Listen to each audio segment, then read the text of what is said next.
So, a needle pulling thread. Um, Mary had a little lamb. You know that one? His fleece was white as snow. Everywhere that Mary went, the lamb was sure to go. And again, if you turn it around a little bit, everywhere the lamb went, Mary was sure to go. And you can see her, she followed him all the way to Calvary. This is my son, my beloved son. And then she followed him in the glory of the resurrection, in the sense that some years later, Mary was assumed into heaven. There's a huge difference between ascension and assumption. Only one that I know of ascended into heaven. That was the Lord Christ, by his own power, by his own will. Father, into your hands I commend my spirit. The rest of us are creatures of the assumption. To be assumed is to be taken up. And you see hints of the assumption in the Old Testament with my personal friend Enoch, uh, 2,000 years before Christ. And it says, in all, Enoch lived to be 365 years old, the number of days in a solar year. Enoch walked with God. He became the father of sons and daughters. And then Enoch disappeared because God took him. He was assumed into heaven. Jesus ascended into heaven by his own authority. The next hinting of the assumption takes place with Moses. Moses' name has 5 letters in it. So why do I say he was assumed into heaven? Well, the primary reason is about 1800 years after his death, he showed up again.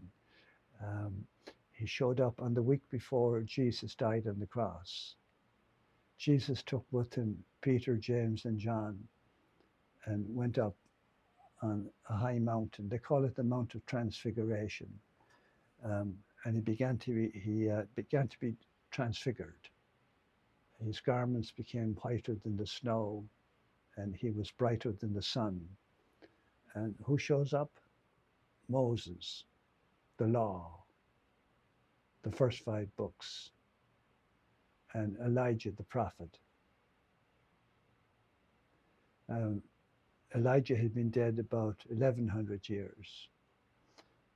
Why do I say they were taken up? There's other evidence to the fact that they were taken up. Moses, supposedly after he led to the people, after he led the people to the promised land, didn't himself make it to the promised land. He saw it, but he didn't quite make it. You know, he didn't cross the Jordan. Doesn't look good, does it? Didn't cross the Jordan. And then it says, there on Mount Nebo, Moses died and was buried. And nobody to this day knows where he was buried. So a bit of a mystery right there. So that would seem to propose that he wasn't buried at all, that he was assumed. And the epistle of Jude in the New Testament gives a reference to it indirectly. He said, not even Michael the archangel, when he was disputing with Satan, the devil, over the body of Moses, dared to denounce him in the language of abuse. All he said to him was, may God rebuke you. So we know there was a fight over the body of Moses. And you know who won the fight? God did. Because Moses, it appears, was assumed into heaven. And Elijah then was taken up in a fiery chariot. And somehow or other, the fiery breath of the Spirit will take us up in our own time. So Jesus said, if a man knew at what hour the thief was coming, he'd guard his household. Well, on one level, I have to be always vigilant myself to guard my household. Like Peter said, brothers, be sober, be watchful, for your adversary, the devil, like a roaring lion, goes about seeking whom he would devour. Resist him, steadfast in the faith. And generally, from what I understand, that the devil shows up looking good. Um, he was, remember who he was, Lucifer, the angel of light. So guard your household. Um, then household in Jesus uses it indirectly when he says, I go to prepare a place for you. My Father's house has many mansions, but I will come back again and I will take you to myself. When Joseph and Mary were engaged to one another, the ritual was a cup of wine. No words were spoken that I know of. And um, Joseph would have presented Mary with a goblet of wine. Now she knew what it meant. This is a proposal of marriage here. And by drinking from the cup of wine, and he drinking from the cup of wine, they are engaged to be married. They are actually married in Jewish law. And then what does Joseph do next? He goes home. For what purpose? To prepare a house for Mary to live in. And it may have taken them, um, you know, 9 months or a year. Jesus has been building our house for the past 2,000 years. I go to prepare a place for you. When we said 9 months in Joseph's case were over with, he would gather his groomsmen in the dark of night and make the journey to Mary's village.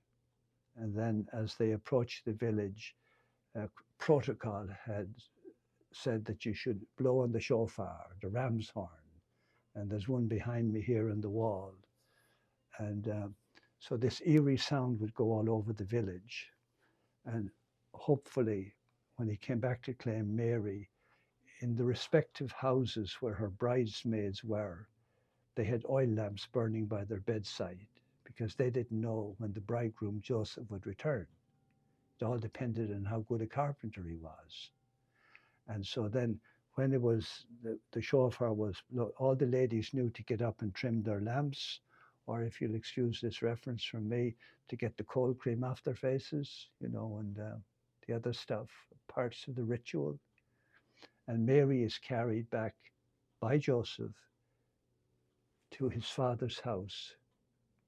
So Jesus' behavior was exactly the same as a bridegroom.